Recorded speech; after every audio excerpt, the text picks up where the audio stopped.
So what we have discovered in 30 years of research, there's 6 main time zones that people live in. 2 focus on the past, 2 on the present, and 2 on the future. The people who focus on the past either remember all the good old times, successes, happy birthdays, nostalgia. These are the people who keep the family record, the family books, who have the family rituals. There are other people who focus only on regret, only on failure, only on all the things that went wrong. So we call those focus past positive or past negative. There are 2 ways to be present-oriented. The most obvious is to be hedonistic, that you live for pleasure and you avoid pain. You seek novelty, you seek sensation. There are other people who are present-oriented because they say, it doesn't pay to plan. My life is fated. Fated by my religion, fated by my poverty, fated by the conditions that I'm living under. Most of us are here because we are future-oriented, that we have learned to work rather than play, to resist temptation. But there's another way to be future-oriented. Depending on your religion, life begins after the death of the mortal body. To be future-oriented, you have to trust that when you make a decision about the future, it's going to carry out. If you have great inflation, you don't put money in the bank because you can't trust the future. If there's instability in your family, adults can't keep their promises to you. The closer you are to the equator, the more present-oriented you are. The more you're in an environment where climate doesn't change, it gives you a set of imagining sameness rather than change. Protestants everywhere have higher gross national product than Catholic countries, in part because of the Protestant ethic, because of the notion that you work hard to succeed, to demonstrate that you are God's chosen people. My family comes from Sicily, and in Italy there is a political movement called La Liga to cut Italy in half, to have North Italy and South Italy, cut it just below Tuscany. The people in the North say, we do all the work. The people in the South are lazy. They're like children. They want to have babies, have 3-hour dinners, etc. People in the South say, they're not Italian, they're German and Austrian. They eat yogurt instead of pasta. They take their lunch in a paper bag. And in the recent election, the Liga got 14% of the national vote. It turns out it is accurate. We've done research to say people in the North tend to be, on a scale much more future-oriented. People in the South tend to be more past-oriented or present hedonistic. And so my family is Sicilian, and I come from Sicily. I go back every year. I start an educational foundation. We send high school kids to college and set up computer labs.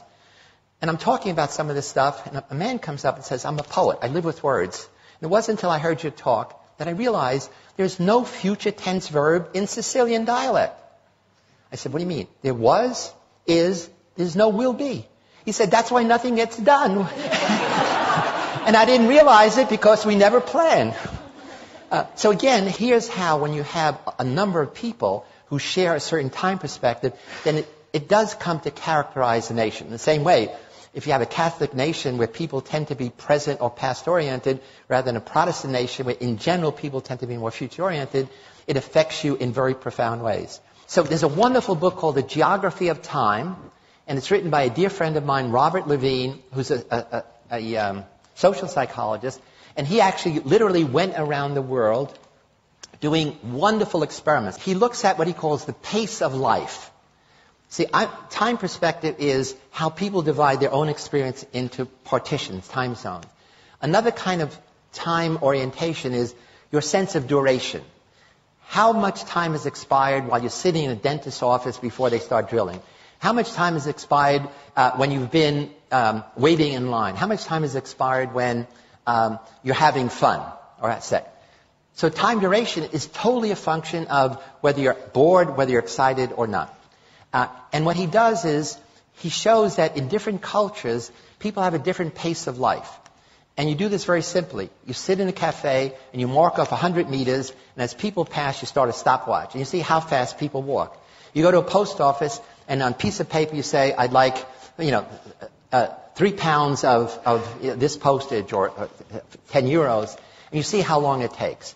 So he has a bunch of these measures, and it turns out you can identify cultures as different pace of life, and now cities. And he shows in America, you can rank 60 cities according high pace of life and low pace of life.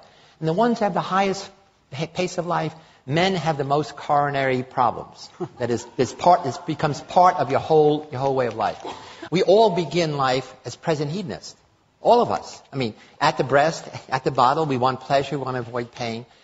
And one of the things that families do, and especially school, my sense is the purpose of schooling is to take present-oriented little beasts and make them more future-oriented. In some cultures, make them more past-oriented. In America, a child drops out of school every 9 seconds. This is worse for kids from a minority background, and it's worse for boys than girls. There's actually a disaster recipe developing among boys in America, literally dropping out of high school, college, and it's not simply poor performance. One of the problems is, a recent study shows that by the time a boy is 21, he has spent at least 10,000 hours playing video games alone. Probably more watching pornography alone. And you put that together, it means, A, they haven't learned social skills, emotional, social intelligence, but also it means that they live in a world that they create. They're playing Warcraft, they're playing these other games, which is exciting. In fact, I just heard the other day that these game companies are now going to develop 3D games so that the world will be all around you. Their brains are being digitally rewired, which means they will never fit in a traditional classroom, which is analog. Somebody talks at you without even the nice pictures, meaning it's boring. I mean, you control nothing. You sit there passively. And if you want to change the curriculum, I understand the traditionalists here say we got to go back to reading, writing, arithmetic. Disaster. These kids will never fit into that. They have to be in a situation where they are controlling something, and school is set up, you control nothing. You're passive. School is all about learning, delay of gratification, literally endlessly. All addictions are addictions of present hedonism. Food, sex, drugs, gambling, etc. All of our propaganda, all of our educational message, all our public relations messages are designed for future-oriented kids, who's not the problem. They tell you, here's the negative consequences of doing what you're doing. Future-oriented kids know that, and they don't do it. Present-oriented kids know the future consequences. If you're a teenage girl, you know that if you have unprotected sex, you're likely to get pregnant or have sexually transmitted disease. You know it, but that knowledge never feeds back to change your behavior. So that's the interesting thing about time perspective. I think we are underestimating the power of technology in rewiring young people's brains. Kids don't wear wristwatches. They say it's a single function device. You don't waste time with a single function device. And they live in a digital thing. What matters is the second. You know, I didn't mention, one of the things that gets people upset in America is how long it takes to boot up your computer and how long it takes to download something. Less than a minute. That makes people angry. So it becomes an emotional thing. You get angry waiting in line, waiting for services. Waiting is a waste of time, even if it's waiting for your computer to boot up. So I think there's a fundamental change going on in our culture that I think we adults are not realizing, that kids are totally different than we were. And it's because it's revolution in time. There was a recent study we did with USA Today asking Americans how busy they are. The vast majority of Americans, more than 50%, said, I'm busier now than I was last year. I'm busier last year than the previous year. And I sacrifice friends, family, and sleep for my success. This is across the board, not separating by future orientation. And then we say, suppose you had an 8-day a week. What would you do? They say, oh, that would be great. They would spend most of that time working harder, achieving more. Not with friends, not with family, and not even sleeping. They did a study 20 years ago, and I was upset, again, from this Italian background. Only 60% of Americans said they have regular sit-down family dinners. When we redid the study last year, only 1 in 5 American families have sit-down dinners together. In America, we talk about family values. You can't have a family value if you never have family meals together. I think many of life's puzzles can be solved by simply understanding our own time perspective and that of others.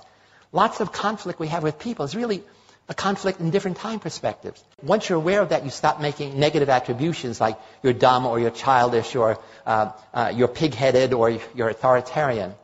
It's really the most simple idea in the world.